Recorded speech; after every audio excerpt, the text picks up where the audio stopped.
Hello, people. I hope you're doing well. We continue with the weekly series where I'm going through the Bible, just sharing reflections as I go along. And today's reflection will be coming from Exodus. And if you know the story about this Exodus, it's basically just that. It's the Israelites are moving from Egypt, where they were being oppressed, to become a new nation altogether. What I'd want to share is it's in the first chapter, Exodus chapter 1, verse 8. It says, "And then a king came that did not know Joseph." And the story is Joseph really saved not just Egypt, but so many people, so many nations because of the wisdom that he had. One, it was in um, spiritual wisdom that he was able to learn from God and so was able to interpret dreams in that manner. And then also in practical wisdom that he was able to put together resources, put together a plan and a strategy that would save the nations, literally. And then we are being told that also, and then Israel, or rather his brothers, his entire family moved from Canaan to Egypt, and now they're all there, they're multiplying. And so you'd expect the people of Egypt would honor these people. But then now we are being told there now came a king who did not know Joseph. Um, and to some extent, if you think about it, that's kind of hard to believe. You'd think Joseph would be a living icon. Joseph saved the entire nation of Egypt and made Egypt look like Index 1 in front of everyone else in terms of knowing what to do in times of famine, food security, feeding the known world, so to speak. And so I like the NIV rendition that says, "To whom there came a new king to whom Joseph meant nothing." And so it's not just that this king did not um, have facts about there was a guy called Joseph who came and saved the day. I think it was what Joseph stood for, this king would have none of it. And we see his story in how, even in the immediate story, what he wants to do is to kill off innocent babies who have done nothing. And so we see a contrast. We did How to Rule and Reign last week, and that's what I'd want to point out even this week. We see a very great contrast. We saw a Joseph who was very ready to serve the multitudes and to look out for the best for the people. And then now we are being introduced to a new character, the king of Egypt. And we realize that he's the exact opposite. He's killing off innocent people. He is very insecure.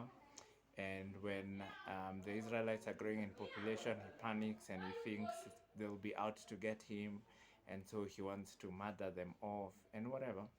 And the story goes on, and we get to know about the Pharaoh who had his squabbles with Moses. Squabbles is the wrong word. Interactions with Moses. And God was very gracious with him. Basically, the story of the 10 plagues is God would say, "You have been oppressing my people, so let's make a deal. Just let them go, and I won't do anything.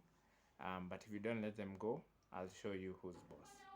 And 10 different times, Pharaoh says, "I won't let them go." And 10 different times, they meet the plagues. The most interesting thing about this is the plagues would not just hit Pharaoh, they'd hit his entire population. The people that you would think he would be standing for, it would be them that would also suffer in the plagues.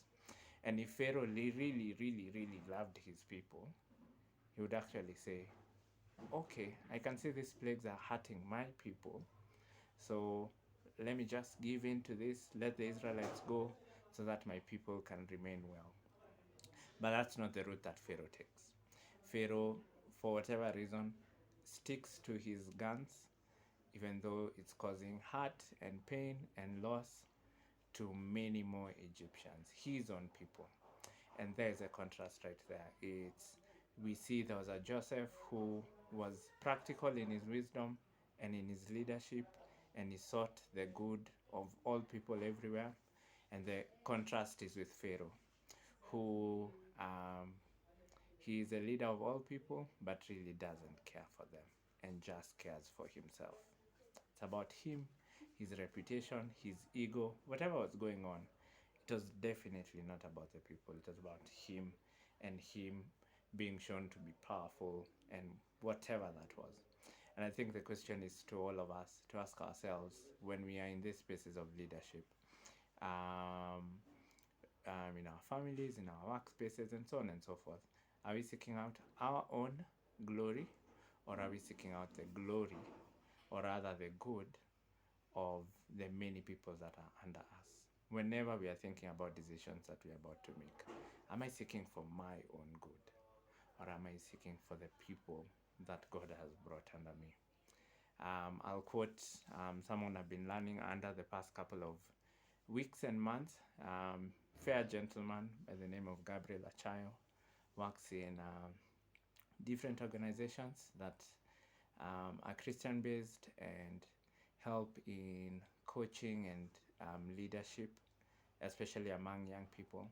And something that he says, which I'll live by. I meant to live by to like ending this video, but I think I should also live by it in terms of my life. And it's that the leader seeks, or rather fights, for the greatest possible good for his people. See you next week.